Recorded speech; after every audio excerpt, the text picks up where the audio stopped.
인사드리겠습니다. 소방관계업교의 김정입니다. 반갑습니다. 예. 자, 반갑습니다. 예. 여러분들 뭐 식사하시고 지금 이 시간은 좀 편안하게 들으시면 돼요. 뭐 아주 그냥 최대한 릴렉스하게 그냥 뭐 조르셔도 좋고요. 재밌으면 웃어도 되고 하여튼 편하게 들으시면 됩니다. 소방학과 소방관계업교를 해커스에서 가장 오랫동안 강의하고 있는 저고요. 또 저는 소방학을 또 전공을 하고 또 한 10년 전쯤에 소방학 학위 박사학위도 받았습니다. 그래서 저는 뭐 제 스스로보다도 일단은 소방을 전공했고 소방에 대해서 조금 안다라고 여러분들한테 말씀드릴 수 있을 것 같습니다. 그리고 또 무엇보다도 저는 그 소방을 굉장히 사랑하고 좋아하고 그리고 항상 옆에 두고 그 살아가고 있는 사람 중에 한 명이에요. 그래서 아마도 여러분들이 소방 공무원이 되고 나서도 여러분들하고 저하고 또 만날 수 있는 또 그런 기회도 또 있을 겁니다. 여하튼 저는 소방을 사랑하는 사람 중에 한 명이다. 자, 제가 이제 여러분들하고 귀한 시간을 제가 1시간 정도 같이 할 겁니다. 그 1시간을 어떤 것으로 같이 할 것이냐면요. 이런 거예요. 저는 소방학 개론가, 그죠? 제가 글씨를 잘 쓰진 않지만 소방학 개론가, 소방 관계 법규를 강의하고 있습니다. 제가 몇 가지 큰 꼭지로 여러분들하고 좀 설명을 드릴 텐데요. 첫 번째는 학과 법규는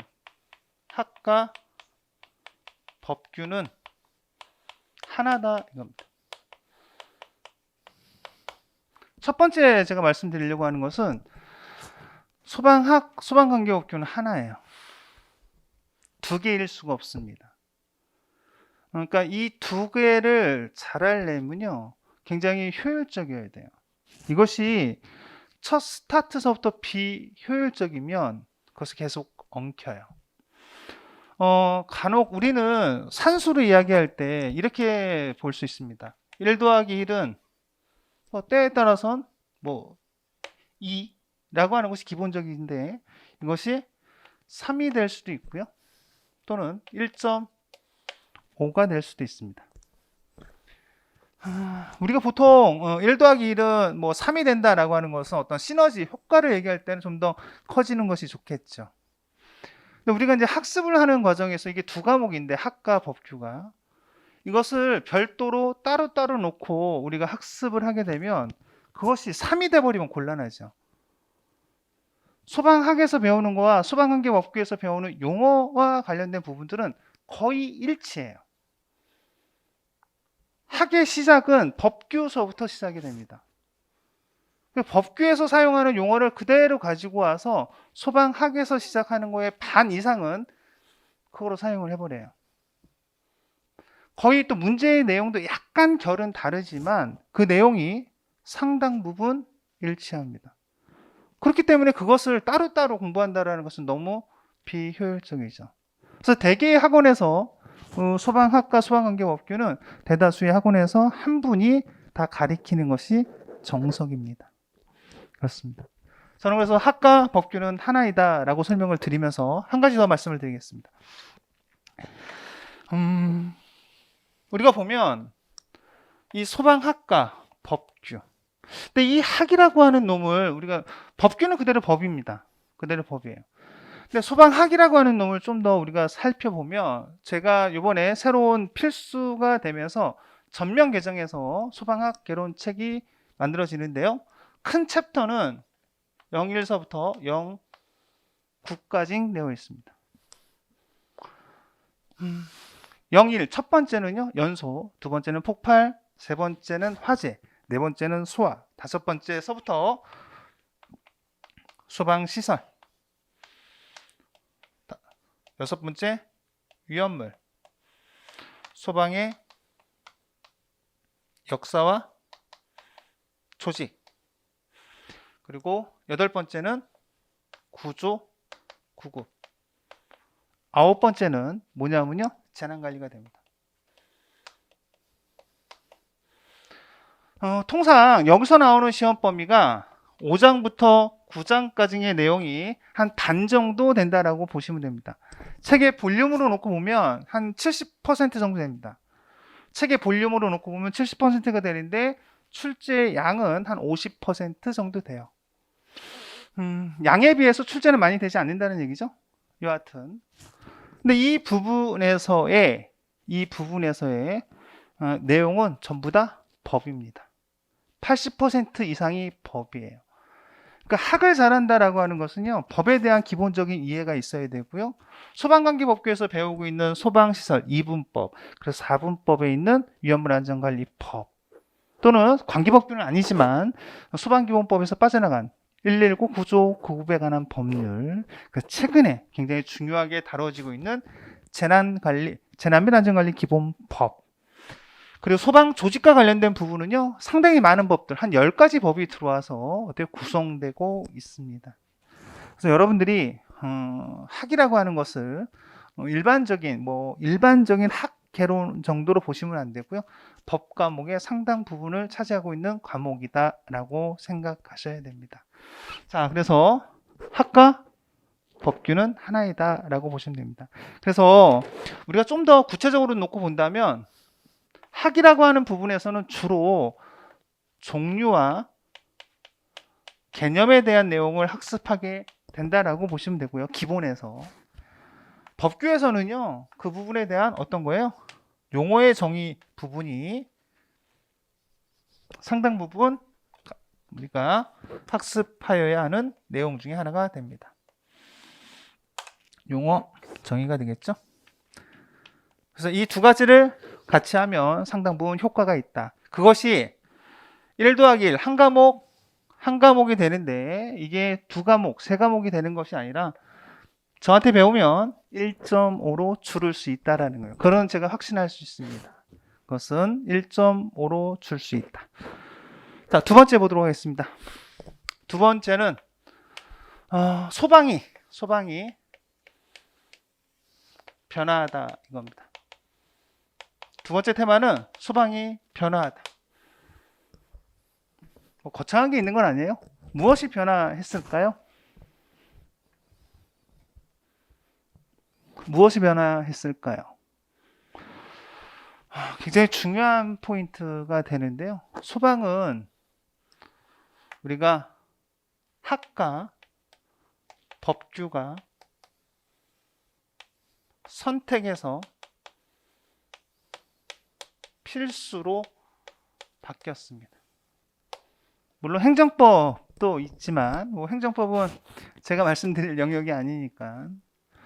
근데 이것이 선택과 필수로 바뀌었다라고 하는 부분에서 우리가 생각해 봐야 될 것들이 굉장히 많아요.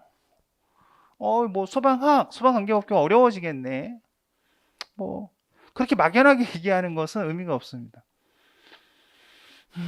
우리가 좀 구체적으로 좀 살펴볼 게 있어요. 큰 변화가 무엇이냐라고 하는 거. 상당히 중요하죠.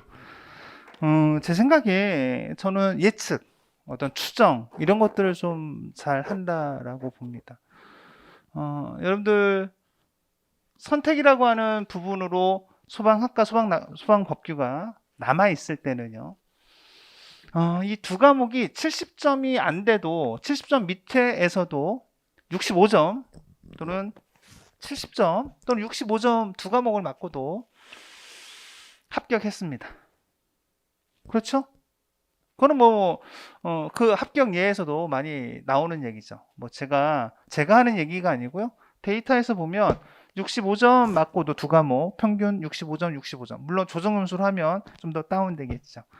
조정 점수로 되면 아마 평균에 따라 약간 다르긴 하겠지만 100점 두 과목 합해서 100점 남짓했을 겁니다. 우리가 일반적으로 조정 점수를 반영한 점수에서 작년, 올해 이렇게 빼놓고는 사실은 예전에 같은 경우에는 340점 내면 합격이었어요. 즉 100점 정도를 빼놓고 본다면 230점. 그러니까 우리가 국어, 영어, 한국사를 80점 정도씩만 맞으면 그냥 65점 상황에서도 그냥 합격이었습니다. 그렇지 않습니까? 근데 이것이 선택해서 필수로 되는 과정에서 소방학과 소방관계 법규를 70점 미만으로 합격하고는 합격할 수 없습니다. 물론 합격할 수도 있겠지만 그 가능성은 점점 줄어들어요. 절대 필수 과목인 상황에서 소방학과 소방관계 법규를 65점씩 맞고 합격하기란 불가능합니다. 그죠? 원점수가 일단 들어가죠. 제가 생각하는 부분의 난이도가 어떻게 되더라도 여러분들이 시험 보는 상황에서의 필기 컷 점수는 80점 초 아니면 70점대 후반일 겁니다. 그러니까 여러분들은 어때요? 합격 예상 점수가 원점수죠. 이제 무조건 400점 내가 돼야지 어때요? 필기 컷 그리고 최종 컷에 갈 수 있는 점수대에 갈 수 있어요. 그런 상태에서 학과 법규가 70점 미만으로 떨어진다는 얘기는요. 영어는 90점, 95점, 100점 맞아야 가능하다는 얘기예요. 그건 너무나 힘들죠. 과거에 같은 학습 양과 학습 방법 그리고 그렇게 해왔던 그런 부분으로는 거의 불가능하다는 얘기입니다. 이게 큰 변화예요. 이 점수대에서는 어떻다? 불가능하다는 얘기입니다. 즉 조정 점수에서 봤을 때는요. 우리가 분석을 해보면 영어 한 과목이 학과 법규보다 약간 얼마 정도 더 커지냐면요. 비중이 약 한 15%에서 20% 정도밖에 됐습니다. 죄송합니다. 반대가 되겠죠. 두 과목을 합한 것이 이랬던 거예요. 그러니까 영어를 100점 맞으면 이 두 과목 학과 법규 120점과 비슷한 거예요. 두 과목을 합친 게. 그러니까 그만큼 어때요? 중요도가 떨어졌던 거예요. 그래서 해커스에서 저한테 배웠던 김정희한테 배웠던 소방학 소방관계법규를 하신 분들은 제가 언제부터 많이 공부를 하기를 권했냐면 여러분들 많이 유명할 거예요. 박싱데이. 그래서 크리스마스 그때 전후해서 박싱데이로 3주 빡 하고 공부하면 거의 70점 정도 맞아서 많은 공부를 하라고 권하지도 않았습니다. 기본적인 기출문제 정도 공부하시고요.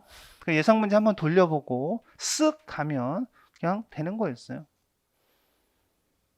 근데 지금은 그렇지 않다라는 거예요. 지금은 어떻게요? 이게 1대 1입니다. 여기서 과거의 학습 방법과 학습 양과 그러한 비슷한 학습 툴로 공부를 하면 어떻게 해요? 좋지 않은 결과가 나올 수 있다라는 거예요. 그래서 여러분들은 체계적이고 그리고 어떻게 보면 과학적인 것보다는 좀 산수적인 부분에서 학습 양과 학습 방법을 여러분들은 컨트롤 받아야 될 필요성이 있는 겁니다. 그런데 우리 좀 생각을 해봅시다. 변화하는 과정에서 70점에서 이거는 안 된다라는 거예요. 그럼 우리는 목표 점수를 무엇으로 잡아야 되느냐라는 겁니다. 목표 점수. 우리가 합격을 하기 위한 목표 점수는 뭐냐라는 거야. 저는 그렇게 얘기합니다. 평균을 90점 맞으면 너무 좋으나 평균을 90점 맞는다니까 두 과목을 90점 맞잖아요. 이런 분은 합격할 가능성이 90%예요. 정말. 아시겠습니까? 소방학, 소방관계법규를 90점 맞는다면 이분은요. 영어에서 70점, 75점이어도 어때요? 70점 언저리여도 커버가 됩니다. 그죠? 90점, 90점 맞으면 어떻게 돼요? 10점씩 빼면 80점을 20점이 넘어가면 영어를 몇 점 맞은 거가 돼요? 90점 맞은 게 돼요. 그럼 그냥 합격이에요. 아시겠습니까? 근데 사실은 이 두 과목을 지금 현재의 추세에서 놓고 본다면 소방학과 소방관계법규를 90점 만든다는 것은 지금 현재 상황에서는 조금 어렵습니다.